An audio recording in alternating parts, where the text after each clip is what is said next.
Hello, my name is Claire Hennessy, and I'm writing a humorous memoir about how I came to meet and marry and move to America.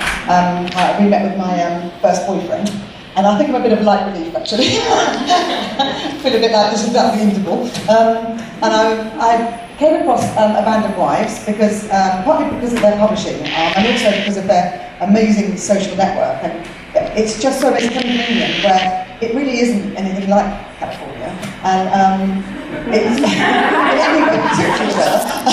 But really, with the movement of women over here as well, especially, it's just very empowering, and I feel very honoured to be part of the second anthology.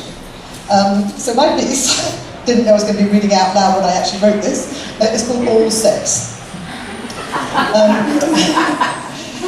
When the 10th pretty push-up bra in a row didn't fit, the sweat was running down my back like Niagara Falls, and a skinny sales assistant at the expensive lingerie store was giving me snooty looks, I decided it was time to stop. Never mind to push up, I needed hoist up. What was I thinking? Was I completely mad? Why would someone I had not set eyes on since high school want to go to bed with me anyway? My body was certainly not the same as the lithe teenage one I had known back when we had first met. In the intervening period, not only had I added 30 years, but I'd gained well over 30 pounds and painfully ejected 2 wriggling ankle biters by natural childbirth to boot. I had rediscovered Bug, my first love, on an English school reunion website and had rashly emailed him, not thinking it would develop into anything as he was living on the opposite side of the world in California. Much to my surprise, a few tentative early emails had ignited a passionate rekindling of the old flames.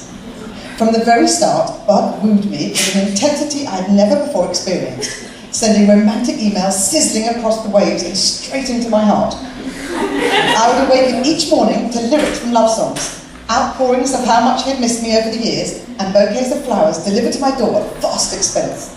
It was intoxicating and made me feel more loved and special than I had in my entire life. Finally, after a few months of long-distance communication, we had nervously agreed to meet to see if the physical chemistry was still there. In the weeks leading up to Bug's inaugural visit to the UK, he began talking about sex, rather more than I had been used to or was comfortable with, giving new meaning to the term oral sex. In fact, let's be honest, talking about sex was not something I ever did, except with girlfriends with much wine and hilarity. But intimately discussing sex with a man, even my ex-husband, had been taboo. I just didn't do it, even to let him know what I did or didn't like. Expecting men to be mind readers, I would just moan a bit louder here, or wiggle a bit to the left there. Which is probably why I had not had a supremely rewarding sex life. It had literally been hit or miss. But there was something about Bug's unconditional love and his complete lack of any inhibitions that enabled me to open up a part of myself I had previously kept tightly locked. During our 4 or 5 hour nightly Skype marathons, the topic of sex kept rearing its bulbous purple head. Bud would tell me how much he was looking forward to bedding me, precisely what he wanted to do and what he liked. At first, I was overwhelmed with embarrassment, blushing madly and awkwardly changing the subject.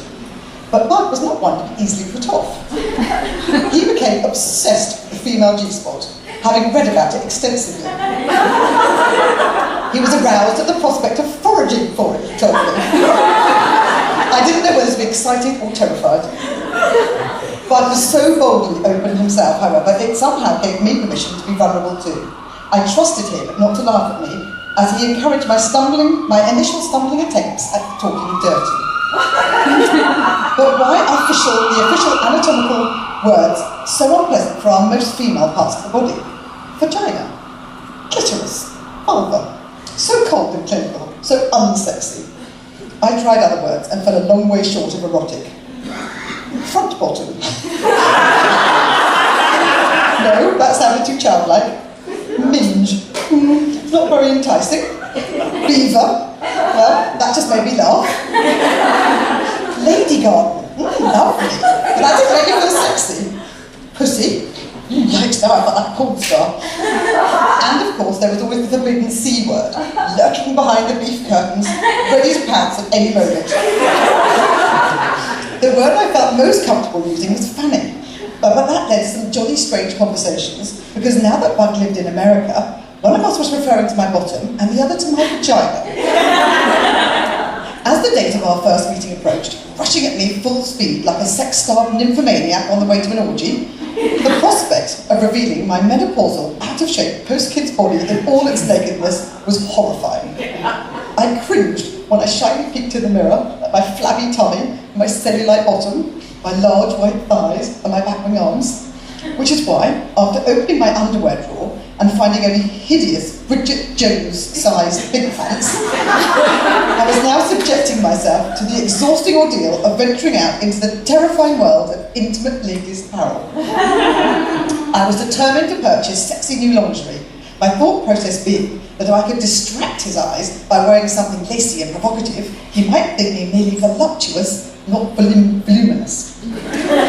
When I eventually found something suitably gorgeous, I realised I had never actively shopped for something sensual to entice a prospective mate, never planned seducing someone so openly before. I felt promiscuous, maybe even a little slutty, but I also felt magnificent, feminine and powerful. He wasn't going to know what hit him.